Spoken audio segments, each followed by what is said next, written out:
Morning, everyone, and welcome to this morning's session where we're going to be looking at the FAAC Keydom Access Control System and some of the essential bits of that to help you with your installation of what is a fairly, let's call it, a fairly well-featured product. So there's a lot of content related to Keydom. We're not going to look at everything today. We're gonna focus just on really the essential parts of a basic system. Hope the change to daylight saving time has not confused too many of you, and that you're attending as per your calendars today. So let's start off and look at the agenda for today's session. Firstly, we'll just do a basic overview of the Keydom system. We'll touch on some of the main features, look at the system architecture. We will look at some application examples. Then we'll focus on some of the specifics. So we'll look at the network controller. We'll look at the door controller. We'll look at the readers. And finally, touch on the expansion board. And then we will move on to the software itself, the actual Keydom software. And then, of course, as always, at the end, we'll have a time for questions and answers. As always, the audience is muted in this session. So if you do have any questions, just please type them into the chat box as we're going along. And if I do notice them, I will get to them, to those questions. Otherwise, just hang on until the end and we'll have a chance for some Q&A. Unfortunately, I've got no video on my side today. We've got a small hardware malfunction with my webcam, which is maybe not a bad thing, given the current lockdown hairstyle. I'll probably spare you the sight of that. So let's get going with the system description. So the Keydom system is based on a SOM, which we'll touch on in a moment. So Keydom being FAAC's access control system, effectively sits on a system on module solution. So there's no, unlike many other access control systems, there's no online PC that you require to run the Keydom system. It's an embedded system where pretty much everything is web-based. So the application itself is web-based. There's no need for a software installation. As I say, there's no PC, so there's no software installation. Everything being accessed via the web. The entire system can be configured through a browser on any device that's connected to the network that the Keydom is connected to. And the system is extremely scalable. So it's really, the possibilities are largely endless. It does make it possible to create various different architectures according to one's needs. So a really very scalable solution, and we'll touch on some of that in the next slides. So in terms of Keydom itself, the system will support up to 200,000 users. Now, there are two Keydom systems available. What we're going to be working on is we're going to be working on the system on module solution. There is an enterprise solution. We're not going to look at that today, but just be aware that there is an enterprise solution, which is a scaled up version of what we're looking at today, and which in fact is PC based. But what we're going to look at today is the system on module implementation.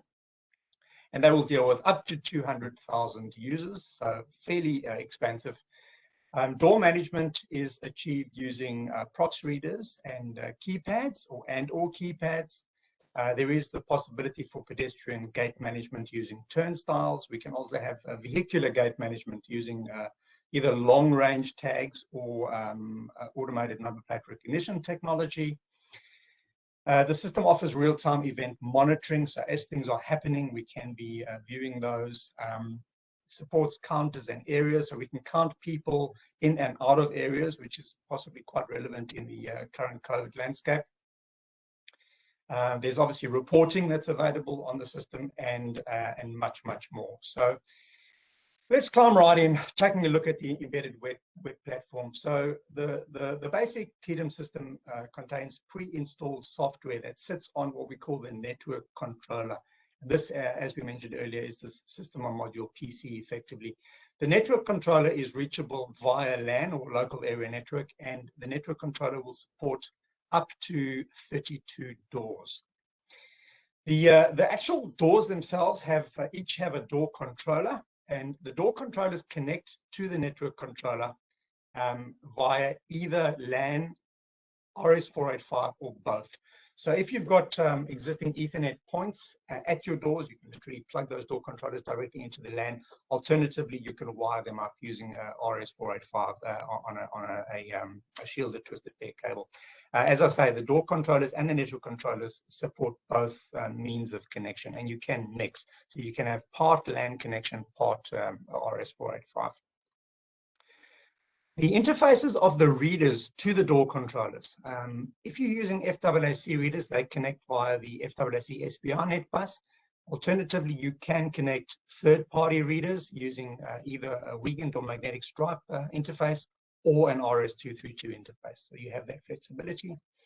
And the door controllers themselves support they each have 2 outputs and 3 inputs on each door controller. But that is expandable to 6 outputs and 7 inputs using an expander module that can be fitted to the door controller.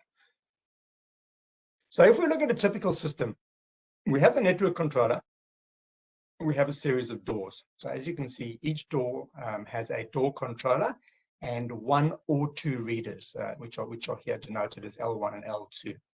So the network controller connects to the door controllers either via an existing LAN, which will support connections, the typical Ethernet connections up to 100 meters between switches. Alternatively, we can connect the network controller to the door controllers via an RS485 connection, and they will support up to 1,200 meters. Each of the door controllers connects to its readers with connection length of up to 30 meters. And as mentioned earlier, the connection between the door controller and the reader depends on the type of reader. If it's an FAAC reader, it'll be the SPR net bus. Otherwise, it can be Wiegand or RS232 interface.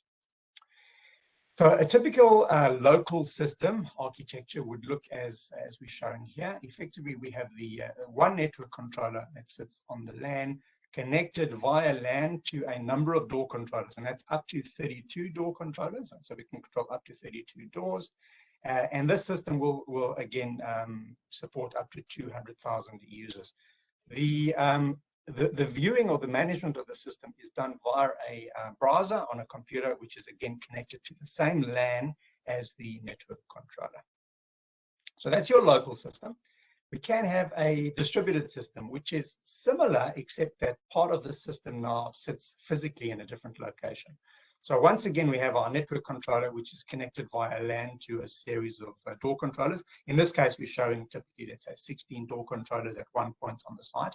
And then we have another 16 door controllers, which are connected to the same LAN, but remotely via a WAN, via a VPN. So we've got a VPN connection, which is effectively linking the remote LAN to the local LAN.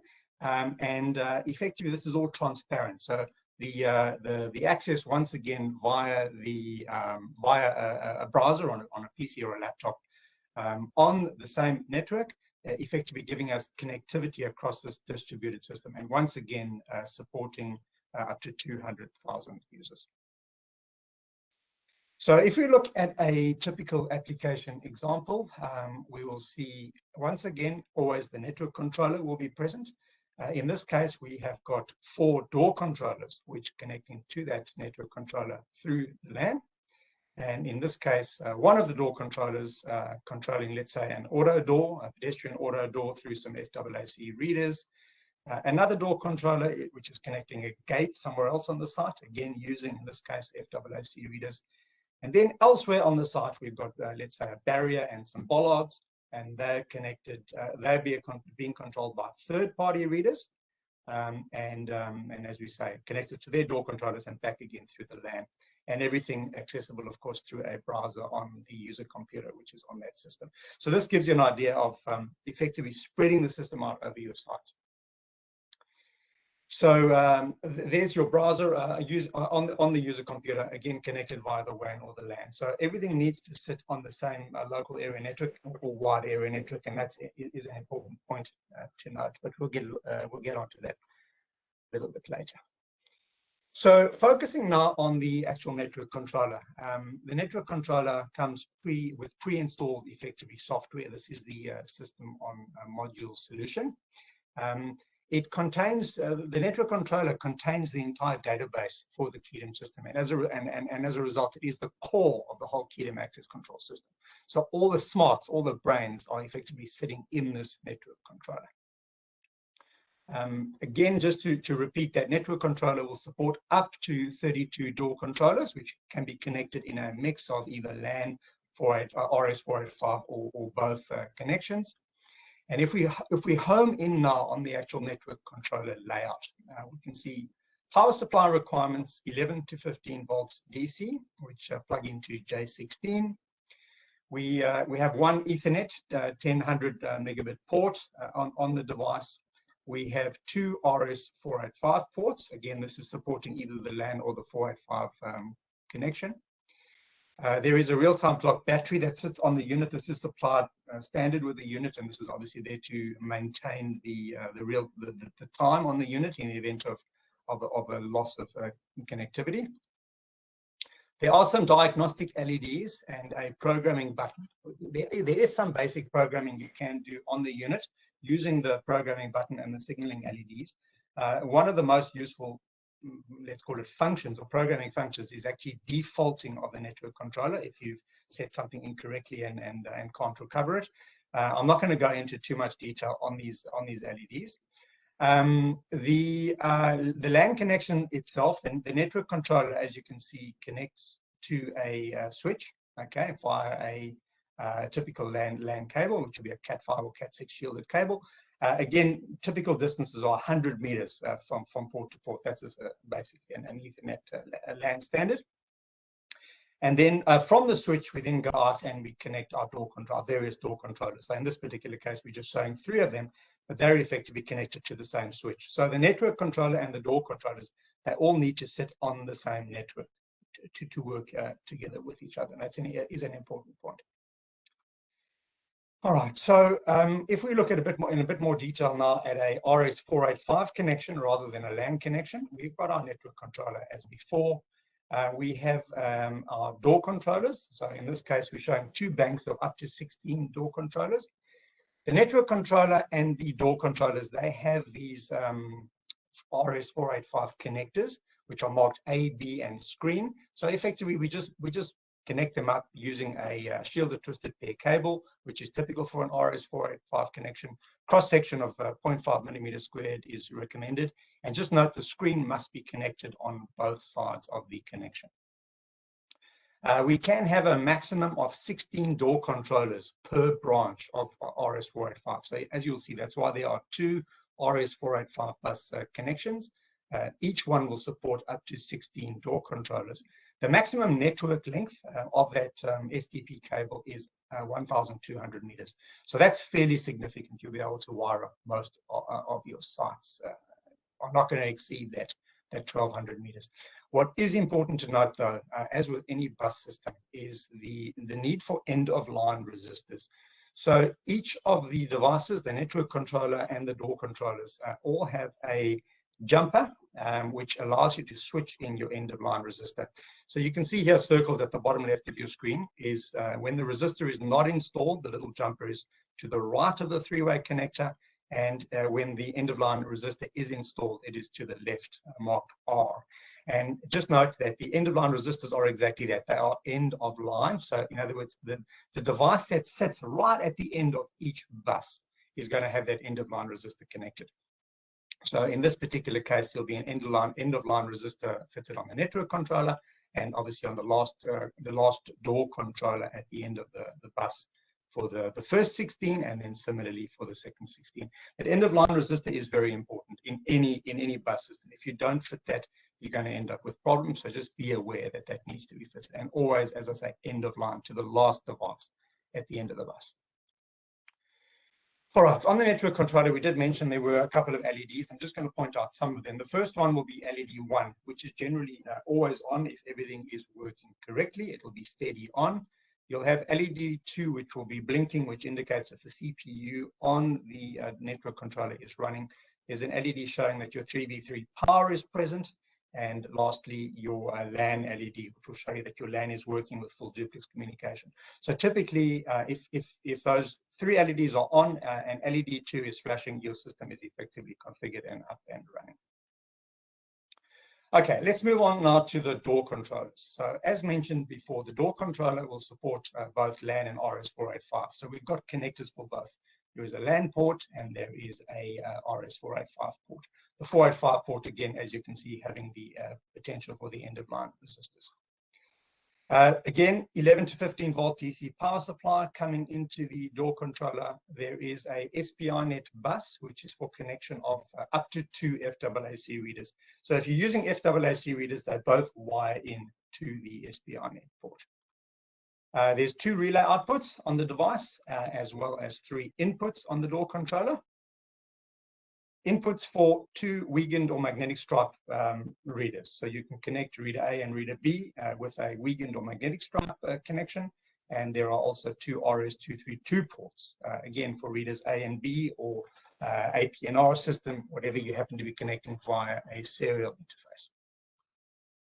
Again, the CR2032 lithium coin cell there to back up the time on the device in an offline situation. The door controller, talking about offline, the door controller can support up to 50,000 users in the offline state. So although the system supports, the Keydom system supports 200,000 users, if the system goes offline, the door controller is capable of effectively controlling up to 50,000 users, as well as storing up to 8,000 events offline. So when I say offline, for some reason, the door controller has lost connection with the network controller. Perhaps there's a broken cable or the network controller has gone down for some reason. The door controllers can continue to work independently, supporting up to the 50,000 users and recording up to the last 8,000 transactions. Looking at the readers themselves, so we have effectively this SPI-net bus, which is used to connect to our FAAC readers. 2 readers, we call them reader A and reader B. The readers are connected to the door controller, the SPI-net bus, using, again, 2 shielded pairs, again, 0.5 square millimeters, and the maximum length of each SPI-net branch is 30 meters. So you cannot locate the door controller more than 30 meters from the readers. But in typical situation, that door controller is going to be mounted fairly local to the door. So you should be well within that 30 meter distance.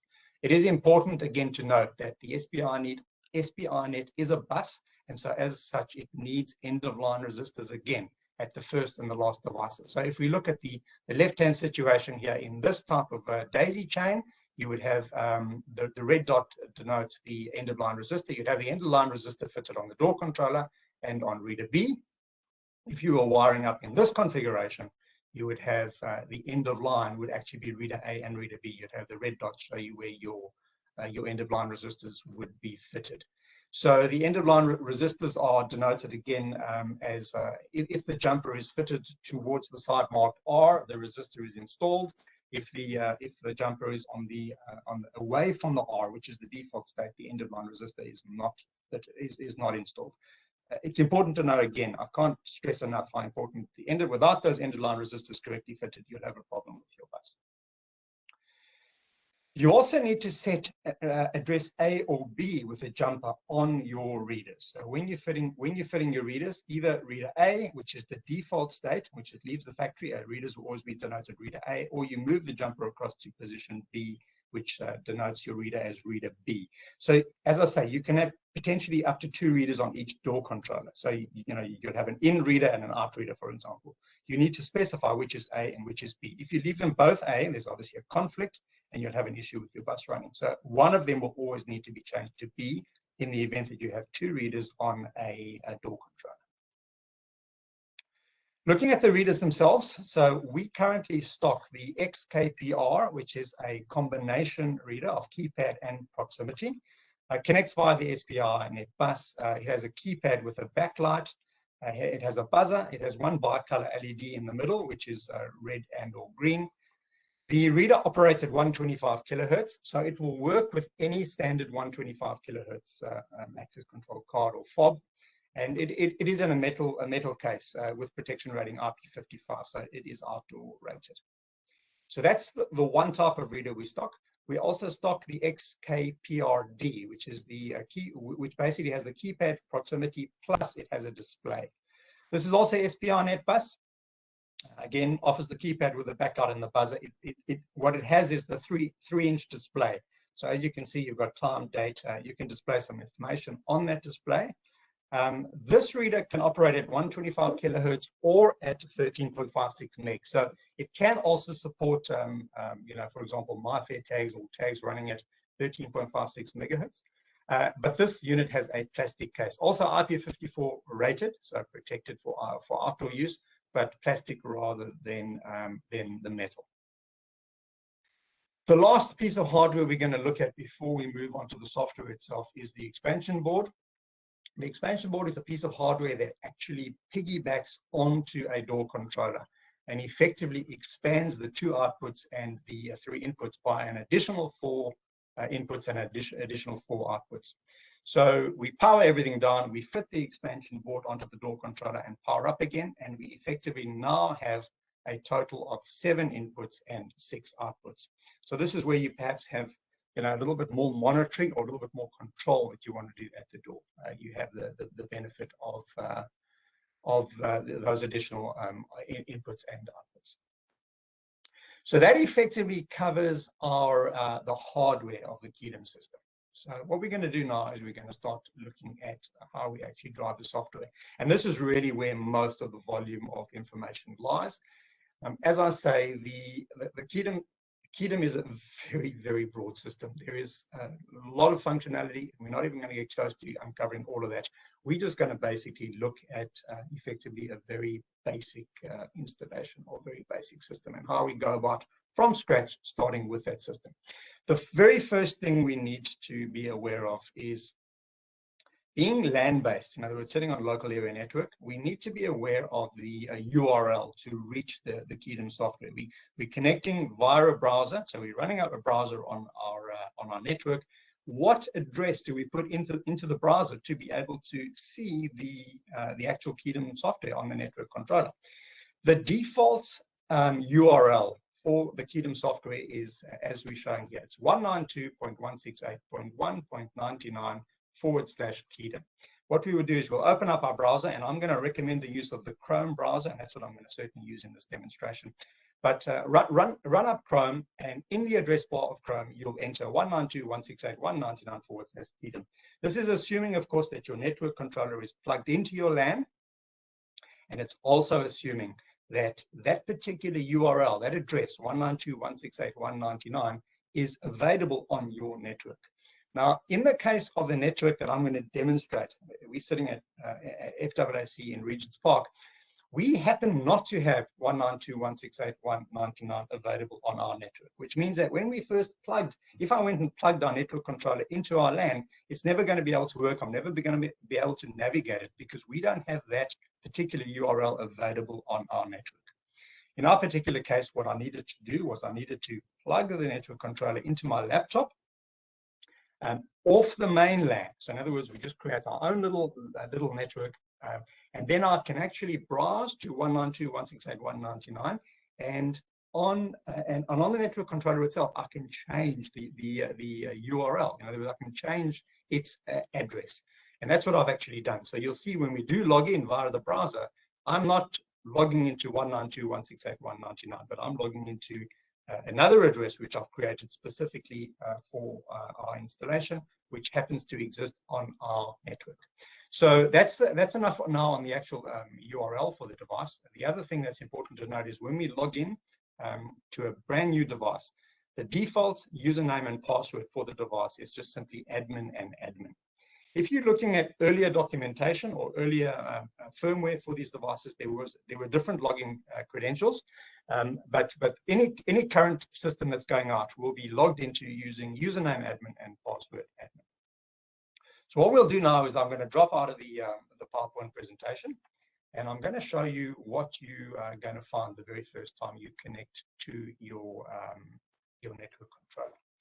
So What you'll do is you'll put into your browser bar, as we mentioned, 192.168.1, normally 1.99, but because 1.99 is not existing on my network, I've updated my network controller to have the address 1.103. So 192.168.1.103/Keydom, and it brings up this screen which says privacy error. Your connection is not private.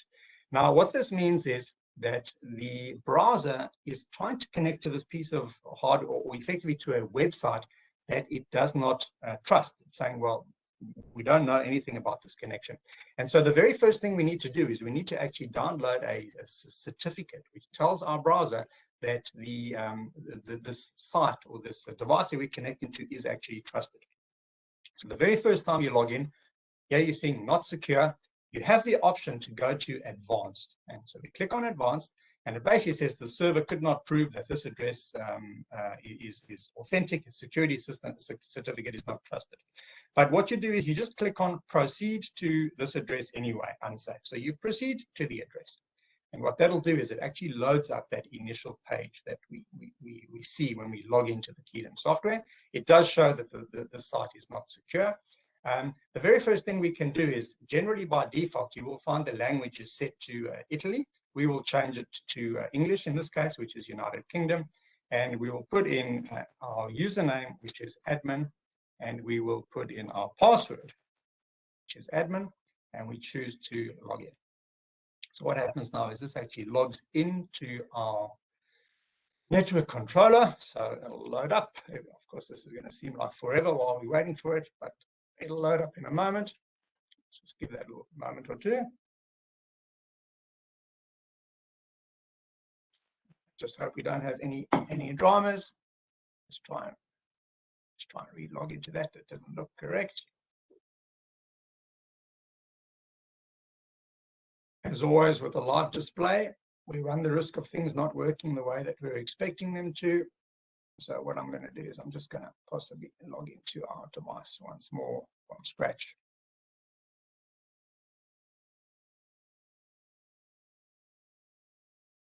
Okay, there we are. We're in it. So what this device has done is it's pulled up by default our configuration screen, which is typically available from this little gear at the top right-hand side of the screen. Assuming you were to power up in some other arbitrary screen, we're always going to go to our system configurations, which will open our configuration screen. And the very first thing we want to do is we want to go to the section which is called Ssl Certificates, and we want to download the Ssl certificate. So what we'll do is you'll click on download Ssl certificate. You can see it actually downloads it. It stores it in our downloads folder, which I'm going to just bring up off screen for the moment.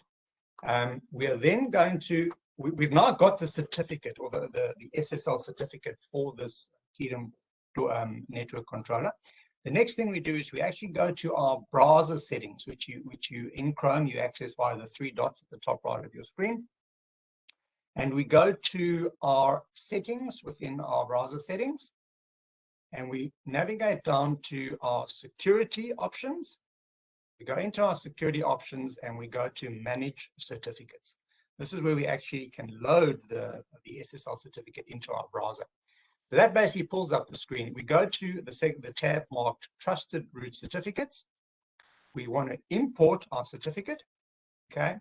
So it brings us up a wizard. We click on next. It tells us where do we want to find the certificate. We're going to browse now to the downloads folder, which is where I've just downloaded the certificate. You can actually see it there. I'll double click on that certificate. So there's the file name, and I will click on next. It'll bring up this window about the certificate store. We just simply place all certificates in the Trusted Root Certification Authorities browser. So we don't change anything there. We just click on next. We click on finish. It'll say you're about to install a certificate, blah, blah, blah. Do you want to install? Yes, we do. And it says the import was successful. So once we've done that, we can close the whole browser down. Okay, we effectively then open the browser again, and now opening the browser will automatically load that Ssl certificate. We then go back to our 192.168.1.103, and now you'll see there is a little padlock. What that's telling us is now the connection is secure. So we've now loaded the certificate into our browser, and from now on, the browser will recognize the Keydom controller as being a certified controller. So once again, admin, you can see my browser's been set to store the passwords, and we can log in. So that is the process of installing the Ssl certificate, which is the first step that you need to complete. Well, you don't need to complete it, but it just makes it obviously much cleaner thereafter to utilize the application. So once we've done that, we now familiarize ourselves with the screen. We get the dashboard screen, which effectively shows us the dashboard of the system. Now, this being a brand new system has certain default settings. It's important to note that there's certain default settings. The first is there is one default door controller, which is automatically part of that network controller. It's named as door 32, which is the last door in the system. We'll actually get rid of door 32 later once we've added a couple of our own door controllers. But the system will always start off with this door 32 in the system. So the first thing I want to focus on, we move to the left-hand side of the screen. And as you can see, we've got a dashboard, we've got monitoring, we've got reports, we've got access configuration, visits, and configuration. Where we're going to work in is we're going to work in access configuration and in configuration. That's the area we're going to focus on today. And the first thing I want to do is I want to go down to the configuration menu, and I want to look at the structure of our system. So we'll click on the structure. And what structure does is it basically brings up a kind of a graphic of our site. And again, by default, there is external, which is an area, which is by default area. External is effectively outside to the site. And then there is this default area. And right now, as you can see, there are two door control. There are two door readers that have been set up. One is door 32 reader A, which is effectively going from outside into the area. And then there's door 32B, which is reader B, which is going from the area to outside. These are default settings. We're going to go in and we're going to actually change all of these. But I just wanted to show you what the defaults are. So as you can see, the default structure is basically just outside with some arbitrary area and effectively reader 32. If we want to, we can go in and we can rename the area. So let's just say we go in and we want to rename the default area. We just click on it. We will call it, for example, reception. Okay, so I'll rename it to reception. We will enable that area and we will save. And ask us, are we sure? Yes, we are. And we have now renamed this area to reception. So right now we're going from outside to reception. Using door controller number 32. So let's quickly go in and take a look now at devices. Devices are the actual door controllers or readers. And as you can see, there is a bit of a bug that I've noticed where we don't always get the devices remaining on the screen. So let's just reload and we should be able to see device 32 coming up. So there we go, door 32. Okay, so door 32 is this default device, which is currently linking the outside to our reception area. Now, in this particular installation, I have already connected a number of door controllers to the local area network, to the LAN. So what I can actually do now is I can go and I can search under my devices. I can go to this little binoculars and I can click on device discovery. So you would have gone through your hardware connection. Our network controller is on the LAN. I've actually connected a few door controllers to the LAN in various locations. We can now go into device discovery, click on the little binoculars, and we can start discovery on our LAN of any devices that are connected. And as you can see, within 2 seconds, we have now actually detected there are 3 devices. These are 3 door controllers, which happen to be connected to our to my system. So once we've discovered these systems, we have the option of renaming. Okay, what you'll notice is that each door controller has what's called a MAC address. It's a unique hardware address that's actually printed on the device itself. And you can see we've picked up 3 different MAC addresses. They happen to have IP addresses, which I've personally assigned in the setting up of the system, but the system would normally automatically assign those IP addresses. You don't need to worry about that. But what we'll do now is we will rename, in this case, I'm going to call this the front door reader. I'm going to call this the, let's call it the warehouse reader, and we're going to call this the back office, for example. And all I need to do now is I just simply add these devices into the database and click on that, and suddenly you can see we've got these additional readers now sitting on our system: back office, front door, and warehouse. What I'll do now is I will go back into my structure and I'll add another area. So we'll go in and we'll add another area, which is going to be our warehouse. It is enabled. We're going to save it. And I'm going to add one more area, which we're going to call our, let's say, back office. We're going to save that too. So you can see now we've got reception, warehouse, and back office. If I scroll down to the area plan, you can see these areas. We can move them around. There's our reception, there is our warehouse, and there is our back office. Now, right now, you can see that there's no readers or no connections between our reception and warehouse and our reception and our back office, but I can add those. So firstly, I can say, well, let's get rid of door 32 doesn't exist. This was just a dummy door that was in the system to start off with. So what I'm going to do now is I'm going to say, in fact, to get from outside to reception, okay, we're not going to use door 32. We're going to use the front door. And it'll happen to be reader A that effectively gets us from outside into the reception. So you can see that's changed now from front door, from outside to reception. We're coming through front door A, and going out, we will come in through front door A is already in use. Let's have a look. Front door is already in use. Why does it not like me? Front door. Front door A, from reception to outside, we want to use front door reader B. There we've got front door A in, front door B out. Now we want to add a door controller between the reception and the warehouse. So we'll click on reception, we click on warehouse. This will be the warehouse reader, and it will be reader A. So we've set up now reader A going from reception to the warehouse, and then from warehouse to reception.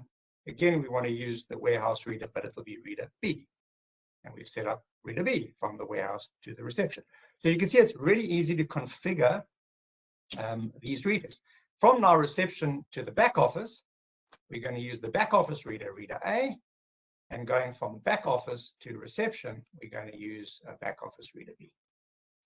So there we are. We've set up which readers are going in which direction from what areas. Really very straightforward. What I can do now is I should be able to go into my devices and take a look at our devices. As I say, there seems to be a little bit of a bug here. Those devices, you need to just refresh the page to see the devices. I do need to notify Italy about that. So there are our devices. Door 32, I want to actually delete from the system at this point. We're going to say we want to delete it, and it says, delete failed. The entity is being used by another entity. So door 32 is being used somewhere in the system for something, and we're going to take a look at where that might be in a moment. Let's focus on the next area. We've looked at devices. We've looked at the structure of the area. I want to now look at under access configuration. I want to look at calendars. Now we have the option for setting up calendars. The default calendar that comes with the system. The default calendar, if I click on it, as you can see, it has every single day of the year, and they are all effectively clear. What the calendar allows us to do is to set up what we call special days. Special days are days that are out of the ordinary. So, for example, things like public holidays as an example. And we set those public holidays up by clicking on the relevant days on that calendar. So the first thing is, let's just say I change the name from a default calendar to, let's call it the New South Wales calendar, because we know that there's going to be different public holidays in different states. We may have a distributed system which is running in different states. We'll look at, in particular, we'll look at New South Wales, and we happen to know that in New South Wales, for example, the 1st of January is definitely a public holiday. We click on it, it turns red. We know that the 26th of January is, for example, Australia Day, so we'll click on that, that turns red. We know that there's going to be some public holidays around Easter, so we know Good Friday happens to be on the 2nd of April, Easter Monday on the 5th, etc. So we can go through this calendar, we can set up special days, and we can basically save. And once we've saved it, the calendar now holds those special days, and we'll see the need for the special days in a moment, and why special days are important, because we perhaps are going to be wanting to have special access control requirements on those special days. So that is effectively our calendar, and we can add any number of calendars. So I could, for example, go in here and I could add a new calendar. We could call it the Queensland calendar. And it would have slightly different days. Obviously, the standard holidays, so 1st of Jan, the 26th of Jan would be standard, but there may be other specific. Labor Day, for example, Queen's birthday, it might be different. It's just arbitrarily put in a couple of days, and we can save that calendar. So we can save up to any number of calendars, which are going to be effectively be highlighting these special days. So that's the calendars. I want to now move on to the next step, which is what we call access bands. And access bands are now setting up periods of time during which we want to grant access to users in the system. Again, there is a default access band, which is called H24, which is basically 24 hours. And as you can see, that this access band is green for every possible time in our calendar. So it's basically Monday, Tuesday, Wednesday, Thursday, Friday, Saturday, Sunday, and special days running all the way from midnight to midnight. So effectively, every single moment of the day is covered under the H24. We might want to create some very specific access bands. So we might want to create a new one, for example, called, let's call it admin working hours. So admin staff need to be able to access during admin working hours.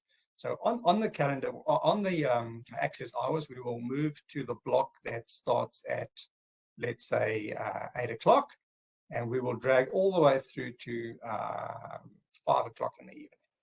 So you can see now on a Monday, we've got effectively green access from 0800 to 1659.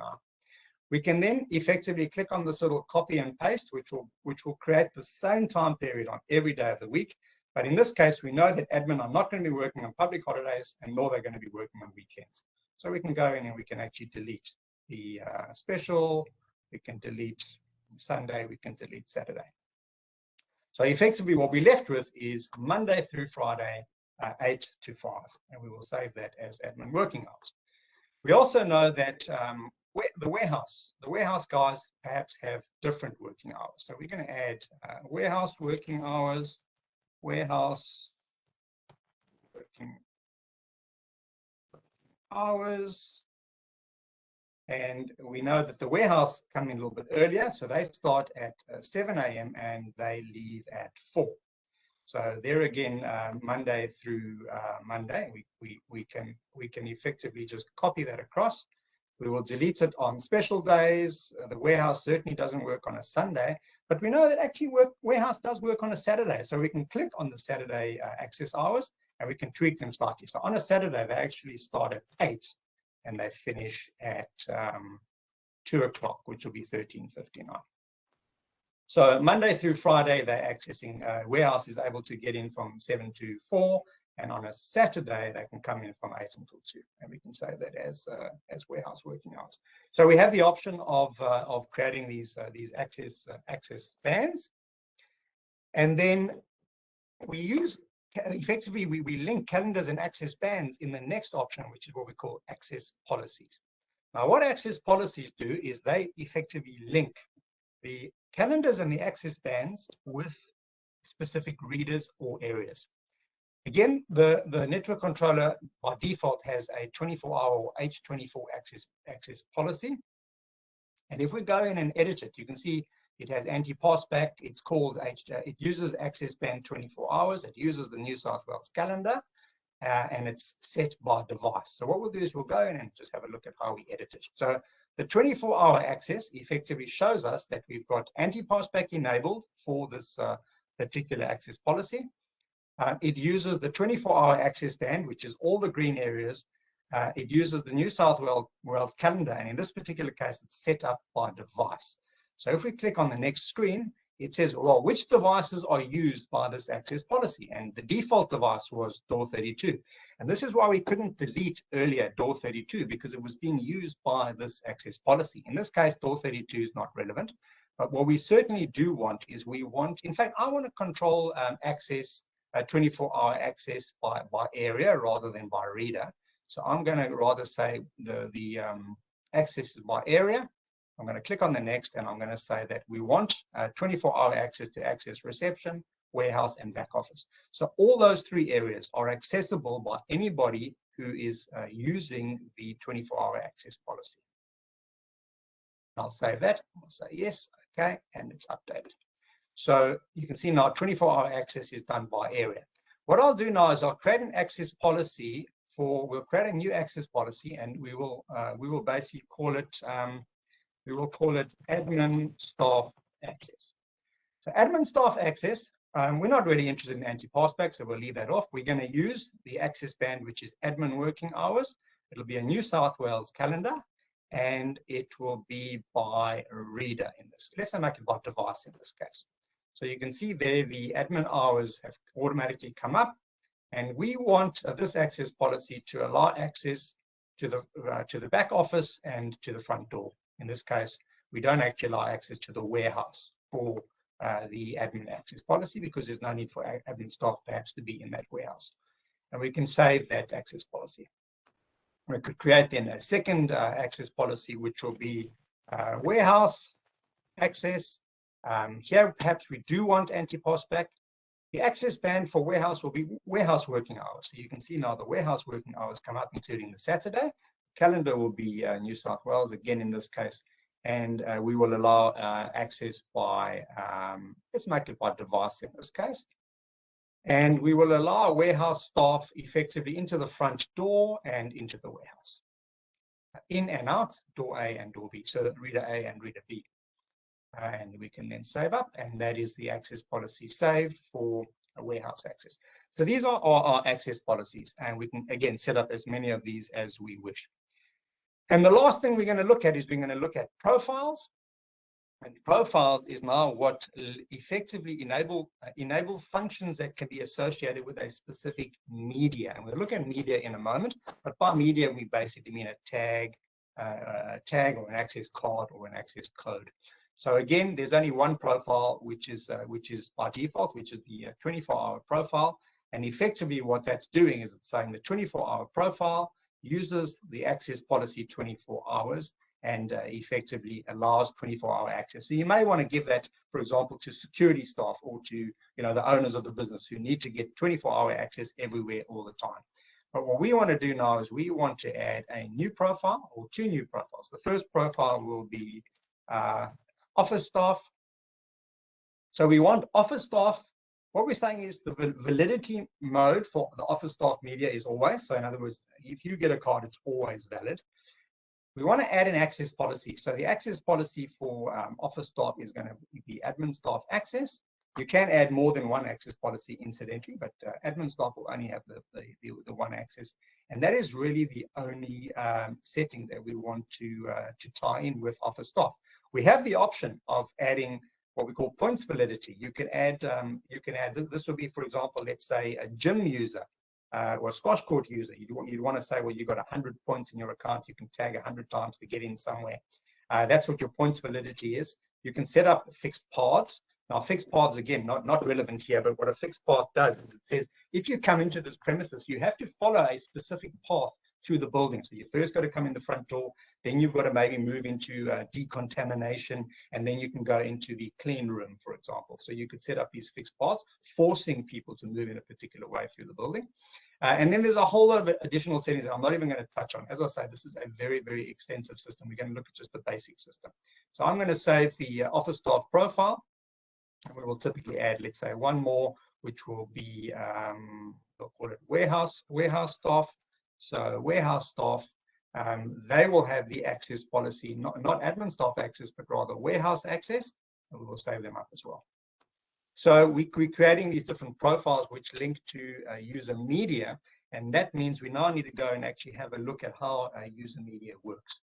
And before we do that, we're going to move to internal users. So we have a number of different types of users in Keydom. We have internal users, we have visitors, which is self-explanatory. Those are people who are visiting a site.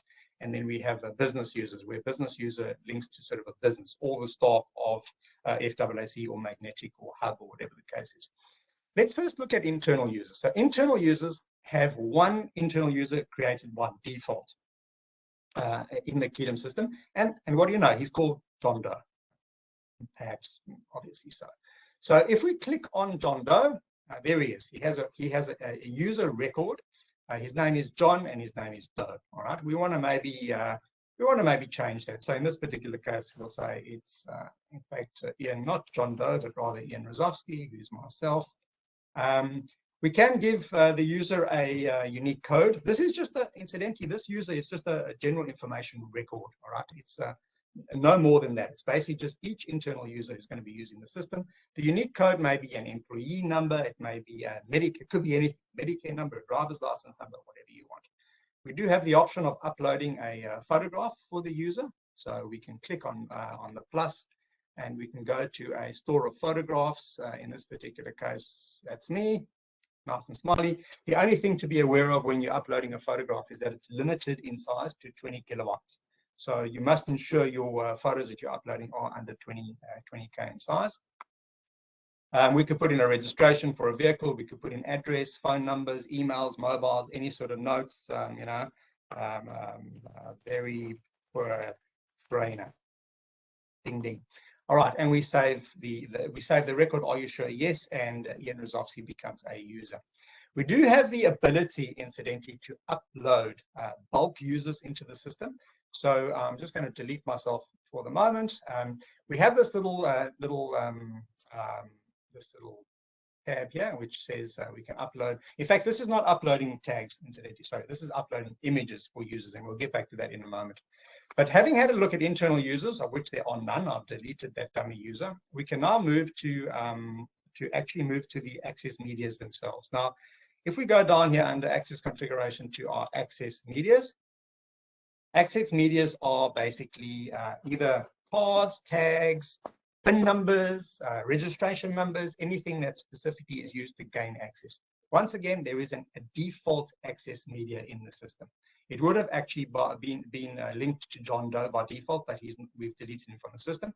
But if we take a look at this default media, it's not linked to any user. It has a profile for 24 hours. It happens to be a proximity reader. It's number 1, and it has an identifier of 123, which is just some arbitrary identifier. Within access medias, we have the ability for the bulk upload of users or the bulk upload of parameters. So what I'm going to do is, just for demonstration purposes, I've created an external spreadsheet with a whole lot of people in it, and I'm going to import from a file.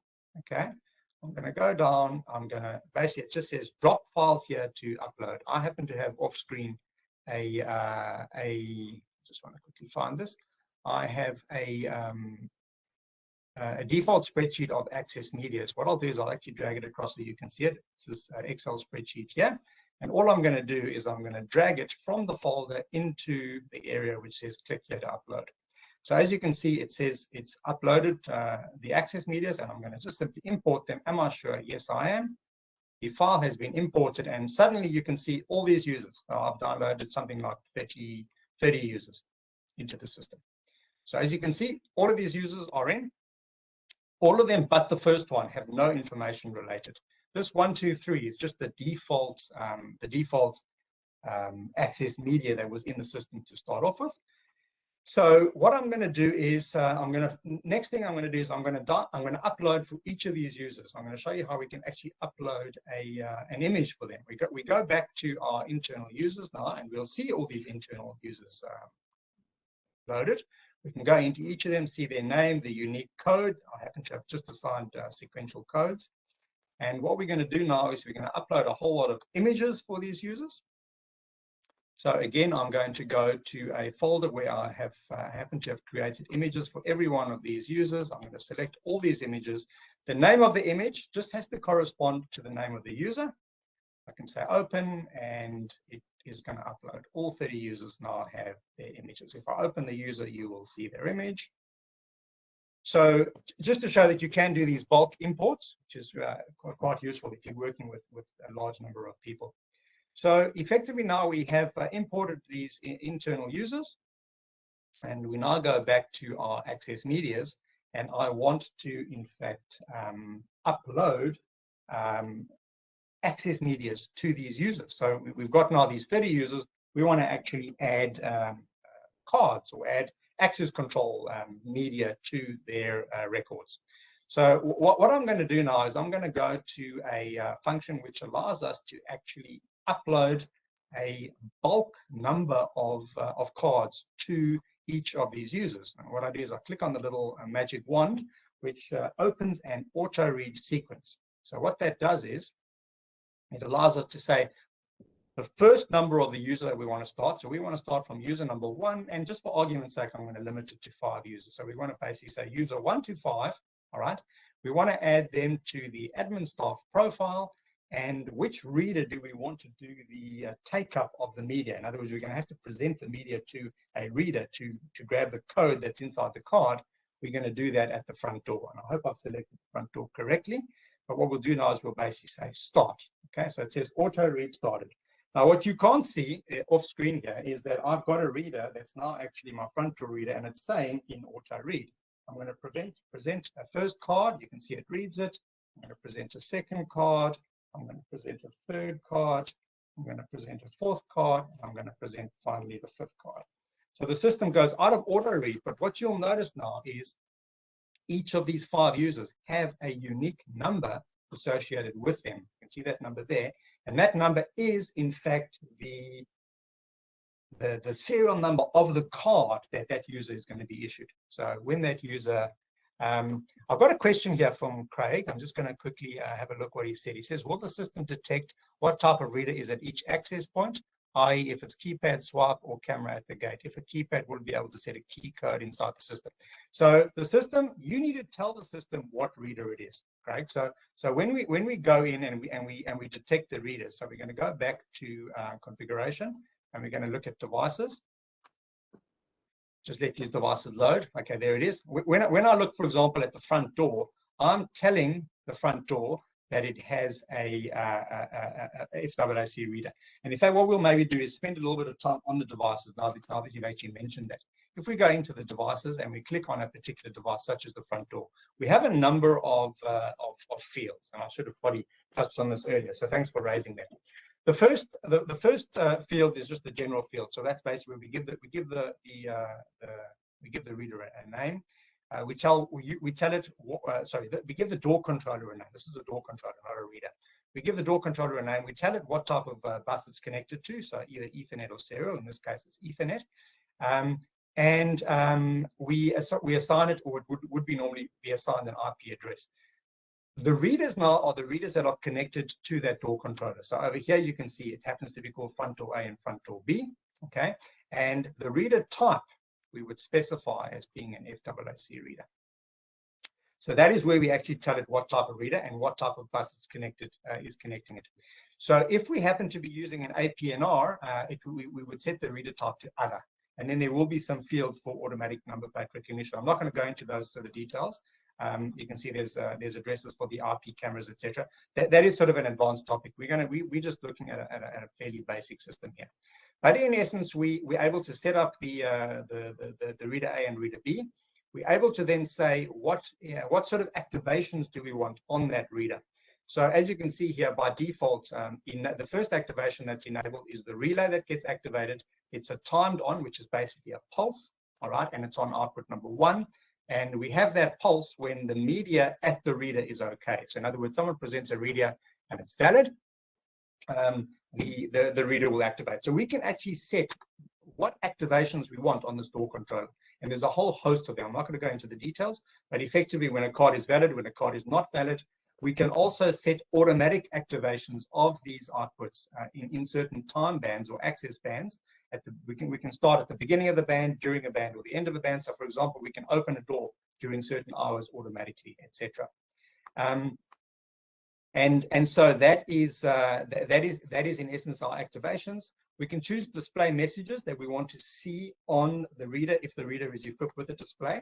We select the language we want, GB for Great Britain, and these are the messages that will be displayed on the reader under various conditions. When a reader is open or locked, when a card is valid, etc. What actually shows up on the display.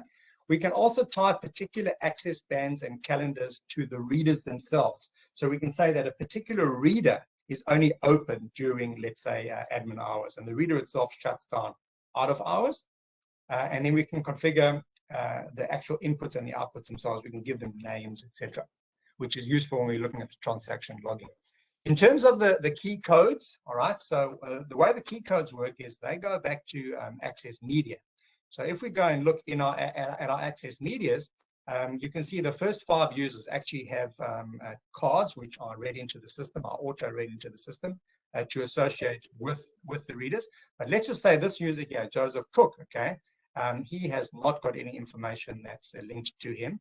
So if we basically go in and configure him, okay, we'll go in and configure access media. We are able to, sorry, here he is over here. We could go in and say his identifier is actually a PIN code. So we're not going to use proximity, but we're rather going to just use a plain code. And his access is going to be 1, 2, 3, 4, 5, 6. It's going to be a PIN code. Are we going to save it? Yes, we're sure. And you can see Joseph Cook has got a identifier, which is 1, 2, 3, 4, 5, 6, which is actually a PIN code, not a tag. And incidentally, you can have more than one access media linked to somebody. So we could also link to Joseph Cook a tag as a separate access media. It would just have a unique number, but there would be 2 access medias related to Joseph Cook. So what I wanted to show you now, because obviously we're going to be running out of time soon. In fact, we're already out of time. I just want to quickly show you how I have set up a database external to our system, which I'm going to restore or upload now. So we have the ability under our system configurations to effectively download our database, save our database, or upload or restore a database. Now, I happen to have a database that I have saved, which is a working database, and it includes these 2 files: the file marked database and the database key. So what I'm going to do is I'm going to effectively restore this working database into the system. I drag 2 files in, and I'm going to effectively restore them. By clicking on restore, what that actually does is that all this playing around that we've been doing now is going to be removed from our network controller. And as you can see now, the server is unavailable.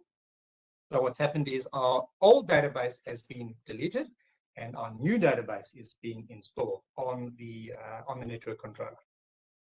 I just want to wait for this to load. So this takes a little while, it can take a minute or 2. What you can't see is obviously the network controller itself. And what I'm doing is I'm watching it, and I'm watching the LEDs in particular on that network controller. And as soon as I see the LED 2 start to flash, which tells me that the CPU is running, I'll know that that network controller is back online, which it is now. And so I'm going to click over here to reload. Here's our system admin, and we're going to log in. And now what we'll actually see is we'll see a pre-configured system that I've set up earlier last week. And we'll have, if we go to our dashboard, you'll see now we've actually got 3 readers. There they are, reader 1, reader 2, reader 3. If you have a look carefully, door controller 1, door controller 2, door controller 3. I'm using the wrong terminology. These are door controllers, not readers. Each door controller has reader A and B. You can see their little ticks, which tell us that the readers are working. And one of these door controllers, you can see, has a whole lot of more dots than the other 2. And that's because I've happen to have a expander module in the main entry door controller. So that's giving us the 6 outputs and the 7 inputs, versus the 2 and the 3 on the other readers. Now, what I'm going to do is I'm going to just present a tag at one of our readers.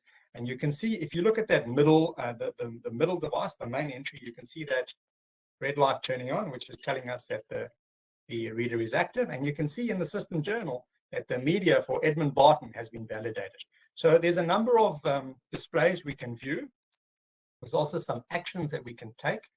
For example, the main entry, I I can, for example, open the door remotely. I can click on open spot and you can see the red dot comes up. So I've actually opened that door remotely. I can lock the entire reader. So as you can see, as soon as I lock the reader, you can see side A and side B are both locked. Reader A and reader B have been both locked on that door controller. So if I were to happen to tag, it's locked. The unit is locked. So the media of Edmund Barton is not validated because that those readers on that door controller happen to be locked. So there's a couple of global functions you can enable. I can go back to normal behavior. You can see the readers unlock, and if I now present Edmund Barton's tag, it's validated. So there's a couple of different screens you can actually monitor. You can monitor operations. You can see over here, for example, this is exactly what's been happening at these readers. You can see here the two examples where the gate was locked, where Edmund tried to access and couldn't get in. You can monitor counters on various areas. So I happen to have in particular, our warehouse reader. We've set up that there's only allowed to be 2 people in the warehouse at any given time. So if I drag someone into the warehouse, you can see there 1 of 2 people are in the warehouse. If that user leaves the warehouse, it goes down to 0. If 2 people go into the warehouse, there's the first person in, the second person in. Let's have a look. Why? There we go. Second person's in. Now the warehouse is full. If I try to get into the warehouse, it's no longer allowing me in because the warehouse is full. As soon as somebody leaves the warehouse, 1 person goes out, the warehouse is now available now for another entry to take place. So as you can see, there's a huge amount of functionality in the system that we haven't even really touched on. We can have a monitoring view of the actual structure itself. So as you can see here, as soon as I tag, you can see the little green dot moving across. So that's the actual showing you movement from area to area and who's using the tag. You can see there, for example, Alfred Deacon has just gone from the reception to the warehouse. We can monitor the presence in certain areas, so we can see who's where when. So right now we can see that where the last movement of a person was, where they are currently, what area they're sitting in.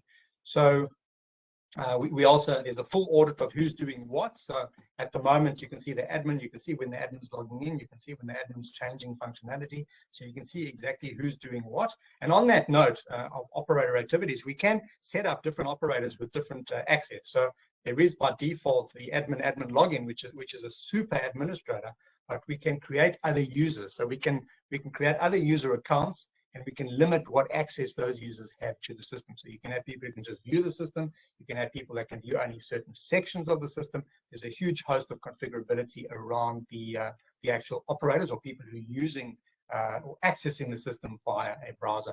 There's also a whole lot of reporting that you can do. You can run reports on who's where, when, who's coming when, etc.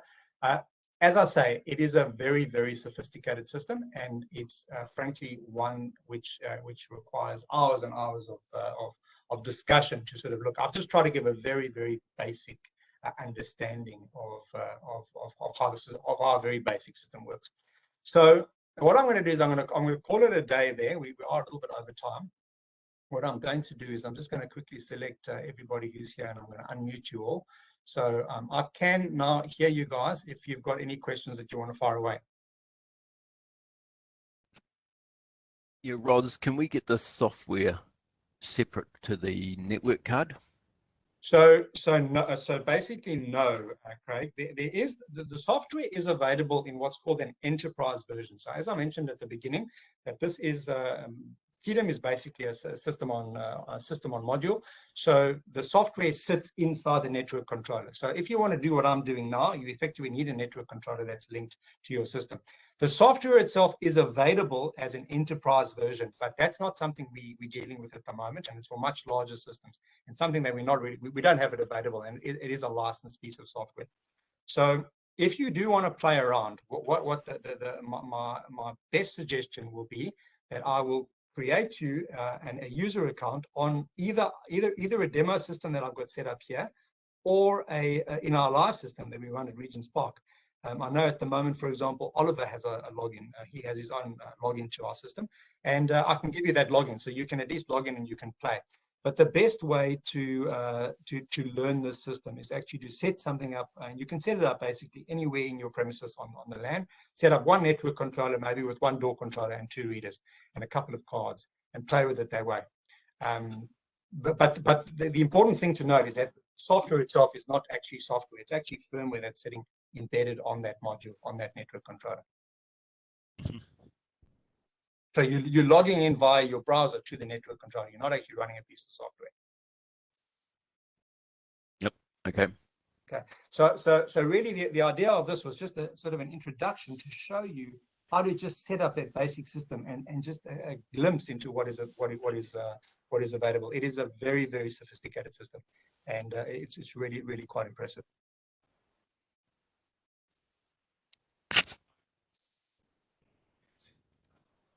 All right, guys, any more questions? Nope, no, that's good for me. Good. So hopefully, as I say, you guys learned something. I know it was a bit rushed and a bit of a whirlwind tour, but as I say, just basically an introduction. And I think from here on in, if you do have interest, I would suggest that you possibly do get a system and set it up and play with it. Okay. Thanks so much, Roz. You really explained things really, really well as usual. So no problem. Really Thanks, Oliver. Thank you. Appreciate that, and hopefully, I know you have played with the system a bit, so I'm not sure how much you learned in the session, but hopefully there was some stuff there that you might not have seen before. Yeah, absolutely. Thank you. All right, guys, thanks very much. Have yourselves a good day, and we hope to see you in a month's time for our last training session of 2021. Yep. Right. Catch you later. Bye. Thanks, and bye-bye. Thanks, Roz. See ya. Bye-bye.